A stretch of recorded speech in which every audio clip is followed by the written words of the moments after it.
La sutura o el cierre por primera intención es una de las habilidades más ambiciadas por el médico interno de pregrado o el estudiante que va por primera vez al hospital. Por eso el día de hoy, mediante este taller virtual, te voy a enseñar paso a paso cómo se realiza de la manera adecuada para que no omitas ningún detalle. Comenzamos.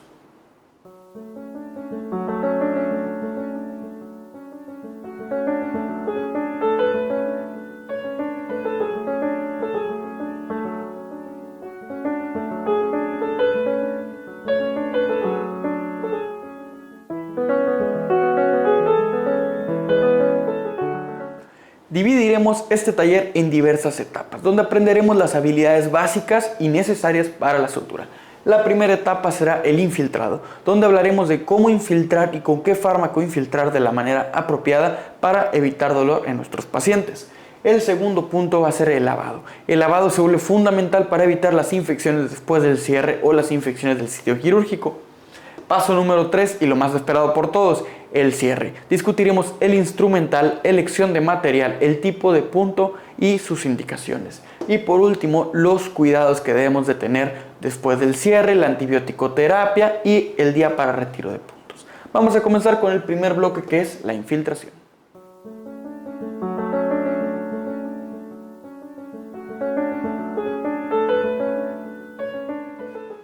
La infiltración es el primer paso o el primer procedimiento que realizaremos en la técnica de sutura, puesto que con esto buscamos disminuir, aminorar o incluso anular completamente el dolor durante el procedimiento. Esto se va a realizar por lo general con un fármaco llamado lidocaína, el cual se vende en ámpulas de 10 a 50 o incluso 100 mililitros a una concentración del 2%.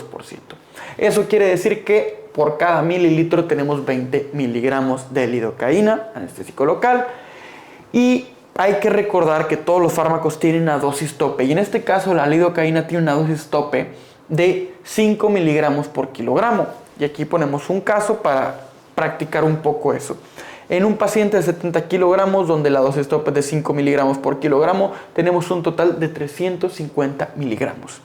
Esos 350 miligramos los vamos a encontrar en 17.5 mililitros aproximadamente de nuestras ámpulas, por lo que mientras no nos pasemos de una ámpula de 10 mililitros no tenemos ningún riesgo de pasar una dosis excesiva de lidocaína.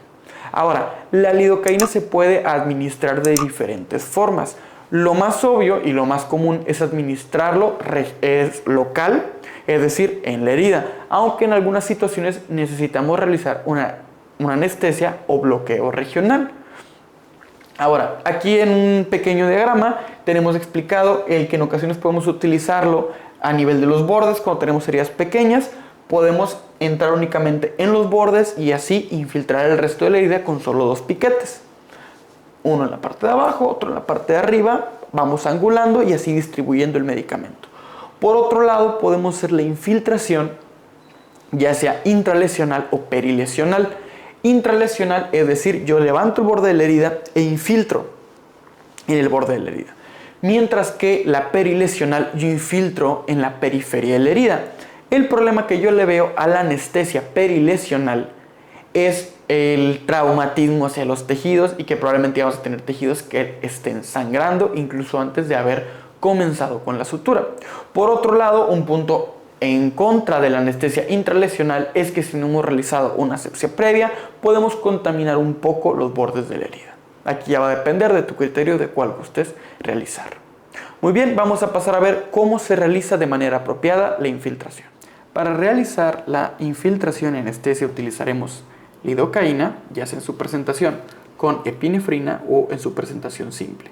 Utilizaremos epinefrina en procedimientos que sean más largos, que requieran de una sutura subcutánea, o bien simple en procedimientos más cortos como puntos simples. Esto debido a que la que tiene epinefrina tiene una mayor vida media. Esto debido a que la epinefrina vasoconstriñe y, por así decirlo, disminuye el lavado en los tejidos del fármaco. Otra de las cosas que utilizaremos es una jeringa para cargar. En este caso aquí tengo una jeringa de 10 mililitros. Recordemos que una dosis tope para la mayoría de los pacientes sería de 20, por lo que una de 10 está más que bien. Utilizaremos 2 agujas, una aguja hipodérmica de 25 y alguna de carga, o bien podemos utilizar la que ya trae consigo misma la jeringa. La de carga la utilizaremos al inicio para cargar el fármaco y posterior a eso cambiaremos por la hipodérmica, algunos llamados también de insulina, para infiltrar en el tejido de la siguiente forma. Una vez que tengo cargado mi fármaco, lo primero que haré es comenzar con mi infiltración. El primer tipo que veremos el día de hoy es la de los vértices, por lo que yo puedo entrar de esta forma en el vértice. Siempre recuerden traccionar y empujar el émbolo. Reposiciono y ahora voy hacia este lado. Tracciono y entro. Empujo, tracciono y entro. Me movilizo ahora hacia el otro vértice. Tracciono, empujo y continúo. De esta forma yo esto lo voy a infiltrar. Y si es una herida pequeña, por ejemplo, si fuera hasta aquí, yo puedo cubrir toda mi herida sin problema. Lo repetiré del otro lado. Ingreso al borde, tracciono y empujo. Saco un poco mi aguja, redirecciono y entro, tracciono y empujo. Y así voy infiltrando los bordes de la herida. Este es el tipo de infiltración en vértices. El siguiente que veremos es la infiltración intralesional. Esta se realizará entrando en los bordes de la herida, traccionaremos y si no tenemos un retorno de sangre, podremos ir infiltrando el medicamento. Entramos, traccionamos y empujamos. Entramos, traccionamos y empujamos. Y así con ambos lados de la herida.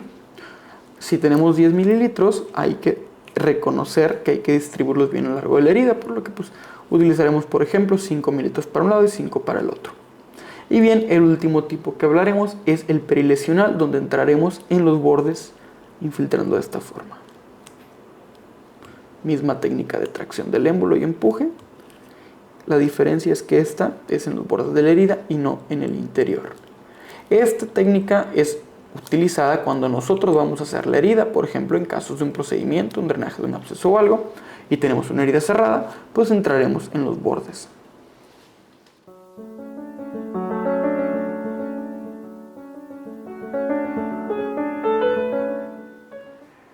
La siguiente fase previo al cierre de la herida, a mí me gusta llamarla fase de preparación de tejidos o bien la fase de lavado. Durante esta fase vamos a utilizar 3 pasos. Paso número 1, la irrigación de la herida. Hay que buscar administrar agua o solución estéril, la cual nos va a ayudar a barrer todo el tejido muerto o bien ayudar a barrer algunos detritos que no son necesarios o algunos contaminantes. Esto lo podemos hacer de diversas formas. La primera es utilizando solución salina estéril. Agarramos la botella de 1 litro, hacemos perforaciones con cualquier aguja y la utilizamos de regadera, irrigando de manera de una regadera, por así decirlo, la superficie a tratar.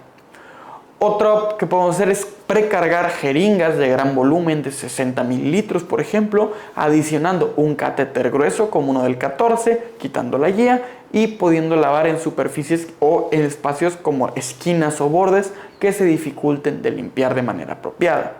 Podemos utilizar algún otro tipo de dispositivo, como existen los irrigadores como tal, aunque no es común verlos en áreas de urgencias.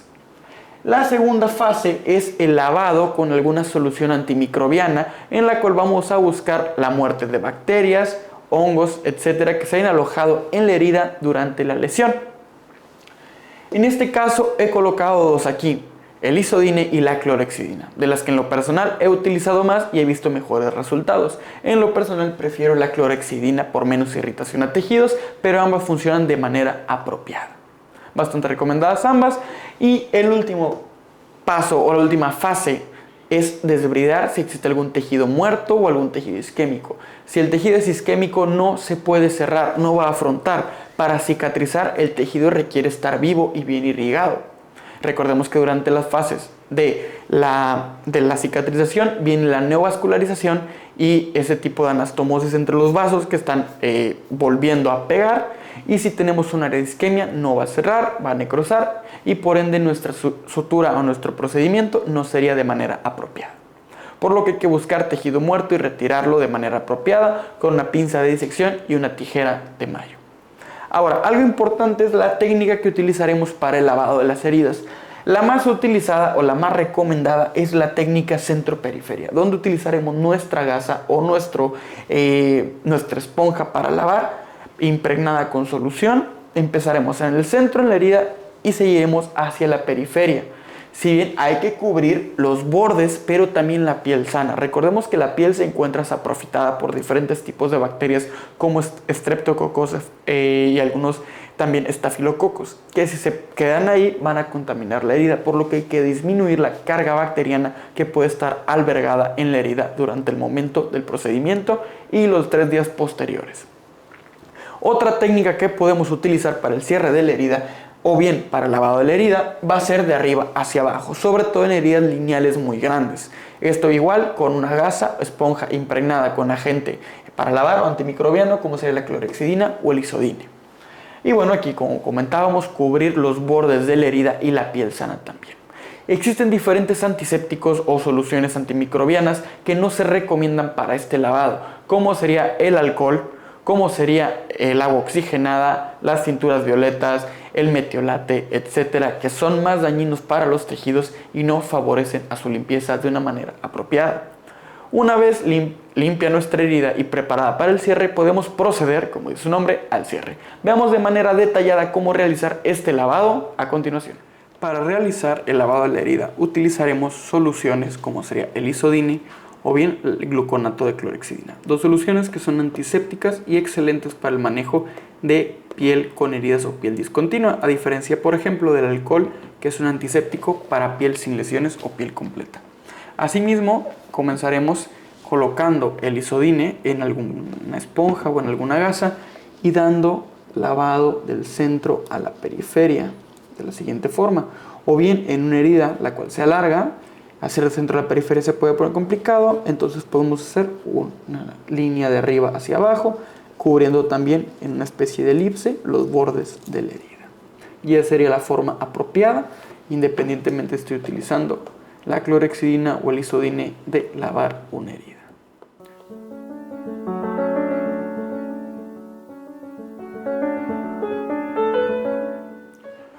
Muy bien, una vez que tenemos infiltrada nuestra herida y tenemos lavada o preparada nuestra herida, tenemos que proceder al cierre por primera intención o a la sutura. Algo que tenemos que saber es que no nomás se trata de agarrar el portahojas y darle. Hay que elegir el material, hay que elegir el calibre del material y hay que elegir el tipo de punto dependiendo de la herida. Por eso vamos a hacer este pequeño apartado donde hablaremos de eso. Lo primero, elección del material no tiene pierde.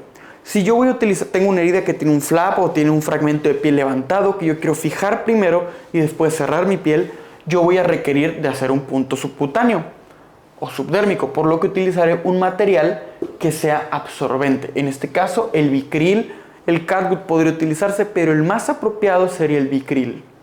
Ahora, si yo quiero cerrar la piel, que es lo más común en las primeras veces que lo vamos a hacer, voy a utilizar un material que no sea absorbente, que tenga buena tensión, que tenga aguja cortante, que tenga poca probabilidad de infección, por lo que voy a utilizar el nylon, uno de los materiales idóneos al momento de cerrar piel, por esas características que les mencioné con anterioridad. Ahora, si quiero cerrar fascias, aponeurosis o situaciones que requieran de mayor tensión, el prolene sería lo indicado. Ahora ya elegimos el material, supongamos que vamos a cerrar piel de la frente de un paciente, por lo que primero ocupo nylon. Ahora, ¿cómo voy a elegir el calibre y en base a qué? Los calibres se van a basar en base a 0, por ejemplo. Mientras más ceros tenga, más pequeño es. Es decir, la cantidad de ceros es inversamente proporcional al tamaño. Mientras más ceros tiene, más pequeño es. Por así decirlo, un 6 ceros es de lo más pequeño que hay, mientras un 2 ceros es bastante grande. Si bien hay tamaños utilizados por diversas especialidades, como el 11-0 para oftalmología o el 7 o 8 ceros para cirugía vascular, por lo general el rango para utilizar en área de urgencias para una sutura cutánea normal va a ir de 2 o 3 ceros hasta 5 o 6 ceros en algunos pacientes. Ahora, vamos a hablar de esta elección de calibres. Si hablamos de la cara, hay diversas zonas en la cara y no es lo mismo suturar un párpado que la frente que cercano al labio, por lo que he puesto aquí de 5 a 6 ceros. Cualquier zona de la cara utilizaremos un 5 ceros de preferencia y en algunas zonas como párpados o cercano a los labios podríamos utilizar un 6 ceros. Por otro lado, región del torso, llamémoslo esto cuello, tórax, tórax posterior, abdomen, región lumbar, podemos utilizar sin ningún problema un 4 a un 3 ceros. Por ejemplo, si es una persona que tiene mayor tensión en la zona abdominal, pues un 3 ceros. En algunas situaciones en cirugía se utilizaría un 2 ceros para esta tensión, pero recordemos que está separado en todas sus capas. Y va a depender también variando el paciente, la zona suturar, etc. Pero podríamos decir que 4 a 3 ceros.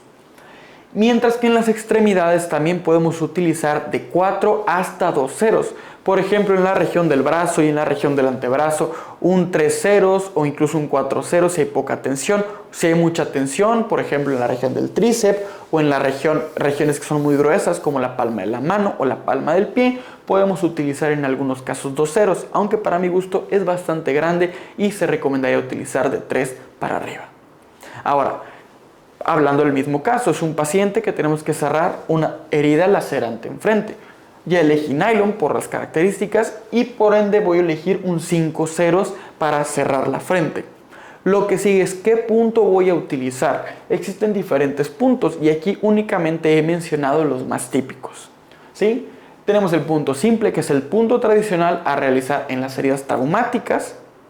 Es un punto discontinuo, es un punto que presenta una tensión moderada y que en casos de infecciones, seroma, hematoma o bien absceso se pueden botar 1 o 2 puntos para drenarlo de manera apropiada. Mientras que también tenemos los puntos de Sarnoff, puntos colchoneros también llamados por algunas personas. Son puntos que nos van a dar mayor tensión y mayor superficie de agarre, por lo que son buenos puntos para generar hemostasia y disminuir la carga tensional en los bordes de la herida. Si bien el Sarnoff de tipo horizontal, ahorita lo vamos a ver, genera una mayor hemostasia, el Sarnoff de tipo vertical disminuye la carga de tensión sobre bordes de la herida. Y por último, un punto que es bastante soñado de realizar por muchos internos o por muchas personas es el punto continuo subdérmico, que es un punto muy bonito, es un punto que empieza en el vértice de una herida y se va por la epidermis entrando hasta salir por el otro borde, se anuda de un lado, se anuda del otro y parece que no hay puntos. El problema con este punto, con esta sutura, es que si yo la realizo en una herida traumática, en una herida que se contaminó, en una herida que era sucia, yo lo cierro y si se genera un seroma, si se genera un hematoma, si se genera un absceso, no puedo botar un único punto y drenar. Tengo que botar toda la sutura y convertir en una sutura de segunda o tercera intención. Y el resultado estético se habrá perdido, puesto que una sutura que ha sido abierta va a generar una mayor cicatriz, que en ocasiones puede ser queloide o hipertrófica, complicaciones que hablaremos más adelante. Muy bien, una vez que podemos elegir el material, el calibre y el punto que vamos a realizar, podemos realizar nuestra sutura. A continuación vamos a ver explicación de cada uno de los puntos a realizar durante la sutura. Ahora, el cómo realizar cada punto. Hablemos primero del punto simple, el punto más tradicional de todos. Es un punto en el cual voy a entrar por un lado de la herida, por lo general medio centímetro a 1 centímetro del borde. Voy a pasar por debajo, este se puede pasar en 2 tiempos, es decir, puedo sacar mi aguja y volver a entrar, o bien en un solo tiempo de lado a lado. También respetando medio centímetro a 1 centímetro del otro lado y anudando sobre, lateralizando el punto. Entro por un lado, paso por abajo, salgo del otro, me anudo, teniendo como resultado esto. Una línea con estas pequeñas líneas arriba y puntos lateralizados, de preferencia siempre todos del mismo lado para mejor resultado, tanto estético como de organización. El siguiente punto del que hablaremos es el Sarnoff de tipo horizontal. Les comentaba que este punto en hemostasia tiene un papel trascendental y muy importante, puesto que toma los bordes y los presiona, mejorando así la hemostasia. Es decir, si yo tengo una herida que me está sangrando mucho de los bordes o de la pared, puedo utilizar un punto Sarnoff para disminuir este sangrado y que no me vaya a generar un hematoma. Este punto se va a realizar entrando de un lado, como si fuera un punto simple, pero cuando sale, en lugar de anudarme, vuelvo a entrar a un lado del punto. Salgo del otro lado y me anudo. Entro, paso por abajo, paso hacia un lado, paso por abajo, salgo y me anudo. De tal forma que me daría estas líneas paralelas a la herida. Por eso se le llama horizontal, porque corre en horizontal a la herida. El siguiente punto lo llamaremos Sarnoff o colchonero de tipo vertical, el cual las suturas correrán perpendicular, no paralela, a la herida. De tal forma que este punto también se le ha llamado lejos, lejos, cerca, cerca. ¿Por qué? Porque yo voy a entrar lejos de la herida, salir lejos de la herida, luego vuelvo a entrar cerca y salir cerca y me anudo a un lado. tal forma que entro lejos, salgo lejos, entro cerca, salgo cerca, teniendo como resultado la herida con estas líneas en los bordes. Y por último, el continuo subcuticular. Les digo, este es un punto muy estético, pero con el riesgo de generar hematoma, seroma o abscesos si no se realizó un procedimiento apropiado. Este se va a realizar de la siguiente forma. Se entrará por el vértice de una herida y se irá anclando la región subcuticular, o bien la región de la unión dermoepidérmica, y se irá anclando de lado a lado hasta salir del otro borde. Se anudará en cada lado y así tendremos un resultado estético, puesto que solo hay un punto de entrada y uno de salida, y la piel cicatriza de una manera más apropiada o más organizada. Muy bien, vamos a ver a continuación cómo se realiza cada uno de estos puntos en la práctica.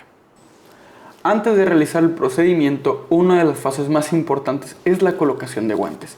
Y uno de los tips es hacer este movimiento para bajar el guante, seguido de romper la bolsita y poder extraer nuestro guante de manera apropiada. Recordemos que estos guantes ya son estériles, entonces podemos tomar esto, que es lo que estará dentro de la manga, pero esta región ya no se podrá tocar, salvo que ya tengamos colocado el otro guante.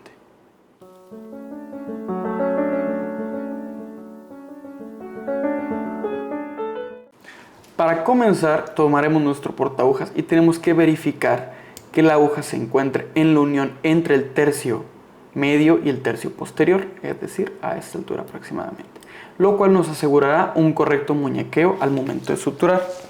La otra pieza que tomaremos es la pinza de disección. Recordemos que la pinza de disección se tomará con nuestro dedo índice y nuestro dedo pulgar, y la región posterior descansará sobre esta zona. De tal forma que yo puedo iniciar, por ejemplo, tomando de aquí mis tejidos y pasando mi punto de una manera apropiada, en este caso en un solo tiempo, y suturando. Y eso sería la primera fase, el buen agarrado del instrumental.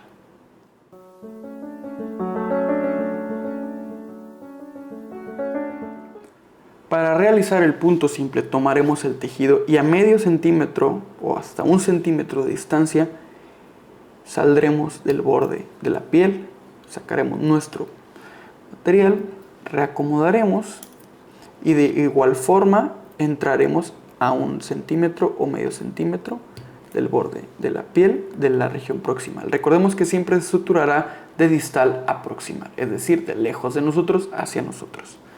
Pasaremos la mayoría del material dejando un cabo corto, en este caso. Pondremos nuestro portaagujas en paralelo a la herida, es decir, entre los dos cabos. Una vez que esté ahí, comenzaremos a dar vueltas. La primera vuelta se realizará dando 2 vueltas, 1 y 2 hacia el frente, tomando como distal de nosotros enfrente. Tomaremos el cabo terminal y bajaremos la primera lazada. La primera lazada siempre se tiene que ver de esa forma, es decir, recta, para que el nudo sea apropiado. Si mi lazada se ve de esa forma, no será un nudo apropiado. Recordemos que si durante esta fase la tensión no es la apropiada o no es suficiente, no es un problema, puesto que la tensión se tomará durante la segunda lazada. Repetimos, pongo en medio de mis 2 cabos, el cabo proximal y distal, de esta forma, una vuelta hacia adelante, otra vuelta hacia adelante, tomo mi cabo distal y bajo mi sutura. Tenemos esa línea recta que nos habla de que nuestro punto se encuentra de manera apropiada. Vuelvo a colocar en medio de los 2 cabos y vemos cómo el cabo largo se encuentra del otro lado y mi cabo corto se encuentra de mi lado. Cosa que es importante porque ahora voy a anudar hacia atrás o hacia donde esté mi portaagujas. Hacia atrás tomo el cabo. Ahorita en la primera lazada mi portaagujas se dirigió hacia mí y ahora mi portaagujas se dirigirá lejos de mí, de la siguiente forma, teniendo ahí el nudo. Ahora, este nudo ocupamos asegurarlo con una tercera lazada, poniendo de nuevo el portaagujas en medio de los cabos, de nuevo haciendo una lazada hacia adelante, tomando el cabo terminal y bajando lo que sería mi punto para asegurar. Ahora, en este momento no ha terminado mi punto, puesto que yo puedo tomar tanto mi pinza como mi cabo terminal y con mi otra mano tomar mi tijera de mayo recta, que es la apropiada para el corte de materiales, y voy a medir de esta forma. Vean cómo ahí me sirve la hoja de la tijera para medir la longitud de los cabos y cortar ambos, teniendo así dos cabos de longitud similar. Repetir el procedimiento de una manera más rápida para que lo puedan ver de manera apropiada. Recordar que en este caso estoy utilizando un nylon 2 ceros para mejor visualización. Entro distal, salgo proximal, paso mi material, pongo mi portahojas en medio, uno hacia adelante, dos hacia adelante, tomo el cabo terminal, bajo mi lazada, pongo en medio de los dos cabos, paso mi lazada, nudo, aseguramos de la siguiente forma y tomo mis dos materiales y puedo cortar midiendo con mi tijera de mayo. Y ese es el punto simple.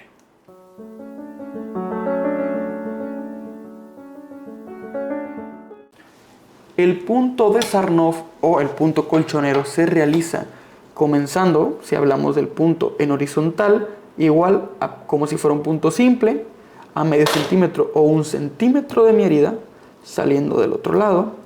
Pero a diferencia del punto simple, donde aquí yo ya buscaría anudarme, lo correspondiente en este caso es volver a acomodar mi aguja y entrar lateral al punto, de la siguiente forma.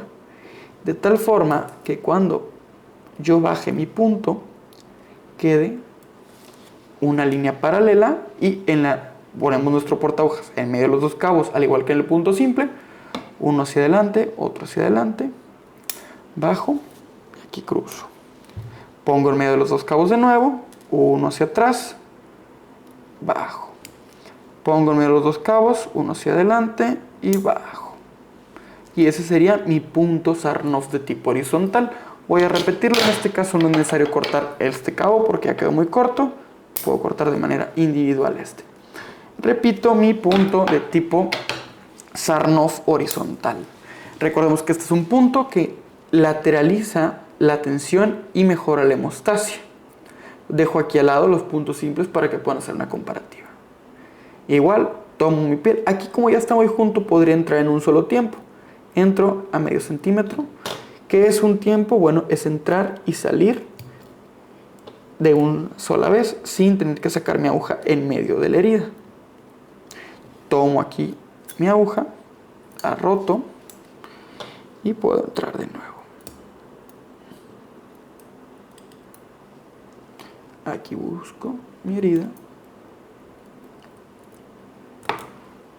Si no sale a la primera nuestra aguja, porque a veces estos puntos tienden a ser largos, podemos reposicionarnos o bien buscar el reposicionamiento de la aguja en nuestro portaagujas. Salgo ahí en medio, salgo ahí, un poco más de muñequeo, aquí tengo mi aguja. Listo, ya salió. Pongo en medio de los dos cabos, uno hacia adelante, dos hacia adelante, bajo, aquí cruzamos un poco, pongo en medio de los dos cabos, uno hacia atrás, tomo mi cabo terminal, me anudo, pongo en medio, punto de aseguramiento, y ahí queda. Tomo ambos cabos y corto. Y ese sería el punto de Sarnoff de tipo horizontal.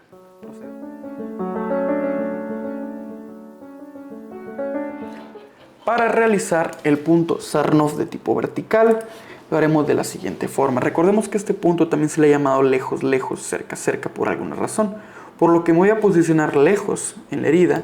Y por lo general, yo sí recomiendo hacerlo en dos tiempos por la lejanía que debe de tener. Acomodo mi aguja en mi portaagujas. Saco mi material y vuelvo a entrar y salir lejos. Aquí lo estamos haciendo de forma representativa, bastante lejos, pero por lo general tiene que ser así. Darme unos 3 centímetros entre lado y lado. Para el regreso ya podré entrar como un punto tradicional. Cerca, cerca de mi herida. Algo importante es que el cerca también debe ser superficial y el lejos tiene que ser profundo, si no nuestros bordes se van a vertir. Y aquí, como en todo punto simple, acciono un poco para no desperdiciar material, pongo en medio de ambos cabos, uno hacia adelante, otro hacia adelante, tomo, bajo, aquí está, vean cómo se enfrentan los bordes, pongo en medio de los cabos, uno hacia atrás, bajo y el último, uno hacia adelante, tomo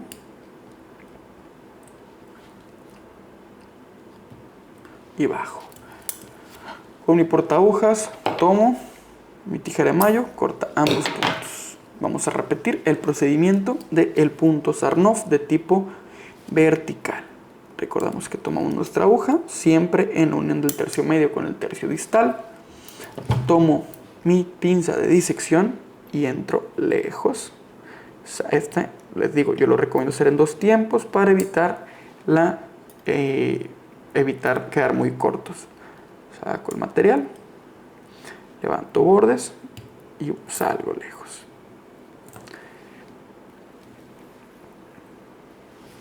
Reacomodo mi aguja, de preferencia siempre con el portaagujas. Tomo para entrar cerca y subcuticular o muy superficial, y el regreso también. Y me acomodo. Recordemos que aquí,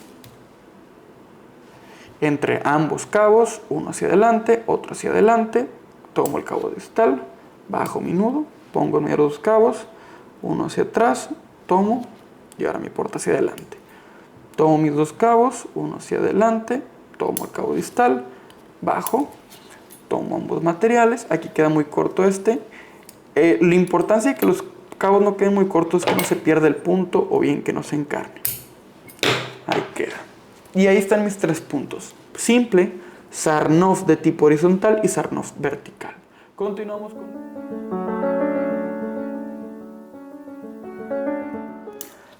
Para realizar el punto subcuticular, iniciaremos en el vértice de la herida. Tal forma que una vez que hemos sacado nuestra aguja con nuestra pinza de disección, comenzaremos a trazar una especie de zigzag. Hay que dejar este cabo aquí, hay que dejarlo un poco largo para evitar que mediante la tensión se nos vaya a perder. Entonces, invertiremos un poquito los bordes e iremos entrando de la siguiente forma. Entramos por ahí, tomamos con la disección y ahí entro. Acomodamos nuestra aguja de manera apropiada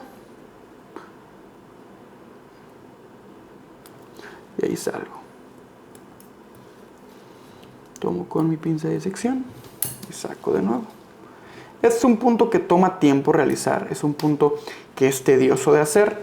¿Por qué? Porque involucra muchos aspectos de saber a qué altura entrar, cómo ir pasando por los bordes, pero es un punto que tiene resultados estéticos muy bonitos y que en lo personal considero que saberlo es muy importante. Aquí salgo. Si bien por ser un pad, por lo general no tiene las características de la piel como para hacer el cierre parecido, pues aquí nos podemos ir dando cuenta de cómo realizarlo de la manera apropiada. Vemos cómo va cerrando los bordes de la herida.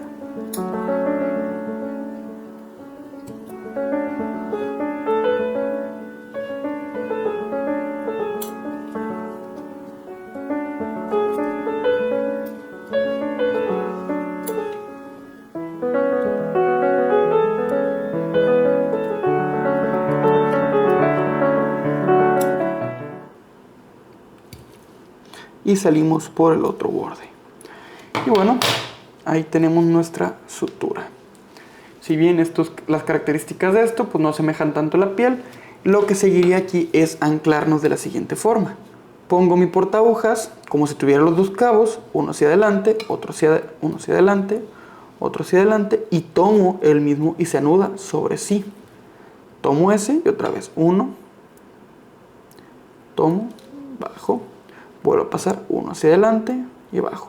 Aquí yo recomiendo realizar unos 4 o 5 para evitar que se vaya a correr el punto y quede bien afianzado. De nuevo ya tomo mis materiales y puedo cortar por aquí. Y listo. Este también se hace la misma técnica de anudar sobre sí y ya queda nuestra sutura subcutánea continua. Una vez que terminamos el último punto, el trabajo no ha sido completado, puesto que tenemos que dar indicaciones y cuidados postquirúrgicos al procedimiento que hemos realizado. El primero que tenemos que hacer es el manejo del dolor, puesto que en los siguientes 30-40 minutos que la anestesia, que lo que colocamos, la lidocaína, se pase, el paciente debe comenzar a sufrir dolor del procedimiento y de la herida que se le generó, por lo que aquí pongo dos opciones de las más recomendadas en estos casos. Ojo, no es necesario combinarlas.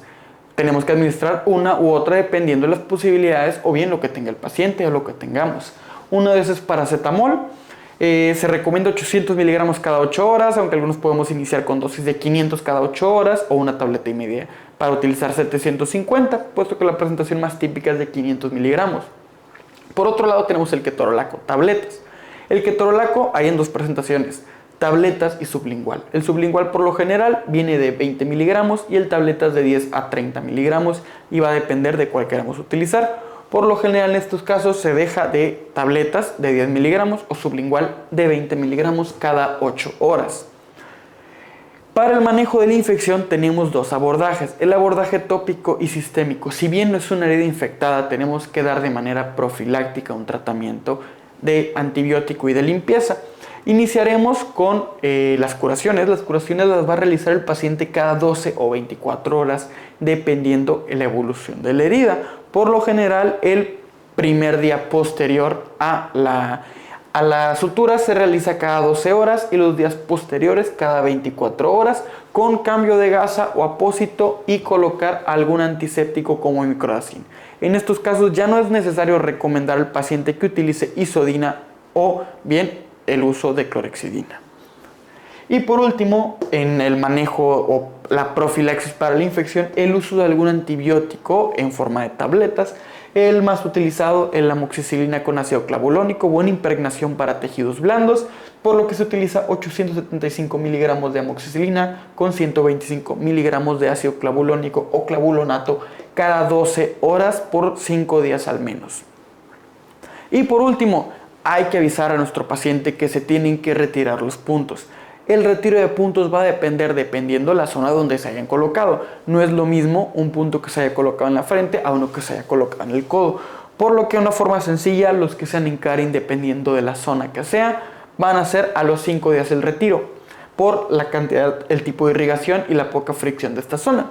Mientras que en torso 7 a 10 días incluso, y en codo o rodillas, que son zonas de alta tensión y fricción, 10 a 14 días posterior al procedimiento se retirará. Y bueno, esto llevaría por lo general una receta después del cierre de puntos o bien las indicaciones post procedimiento de sutura. Y bueno, esos son todos los pasos que tienes que seguir de manera apropiada para realizar un cierre por primera intención de la manera más idónea o más correcta. Si el video te gustó, dale like y compártelo. Si tienes alguna duda, déjala en la caja de comentarios. Nos vemos en un siguiente video. Hasta la próxima.